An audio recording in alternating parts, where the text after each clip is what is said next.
अरे किती वेळ झाला ते जेवण घेऊन बसलायस? तासभर झाला ते जेवण सगळं थंड झालं. उठ लवकर. आणि किती ते उष्ट सांडवलेस खाली, मलाच पुसायचंय नंतर. पोटात कमी आणि जमिनीला जास्त खायला घालतोस. उठ.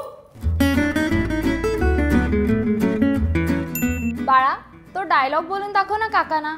तो तुला छान पाठ आहे तो. अहो तो काय मस्त पाठ आहे माहिती आहे त्याला. डायलॉग इतका सुंदर बोलतो ना. म्हण ना रे, म्हण ना.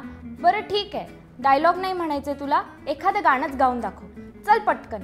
ते झिंग झिंग झिंग झिंग झिंगाट तुला मस्त येतं की नाही? गा ना, गा रे.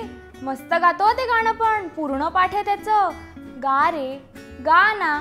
बरं जा, नको गाऊस आता. अरे किती पटापटा खातोयस. खेळायला जायचं म्हटलं की असाच बका बका खातोस. नाहीतर आहेस टीव्ही समोर बसतोस 2 तास ताट घेऊन.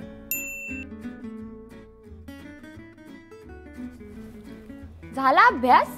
सगळा झाला? नक्की? उद्या शाळेत जाताना पोटात नाही ना दुखणार? रोज कशी पेन्सिल हरवते तुझी? आणि शार्पनर तोही हरवलास ना. म्हणजे आता सगळे पैसे ह्याच्यावरच घालवूया आपण. आता देणारच नाही ह्याच्या पुढे. जा असाच शाळेत. आज पण डबा नाही संपवला ना? मॅगी असलं की बरोबर संपतं सगळं डब्यातलं.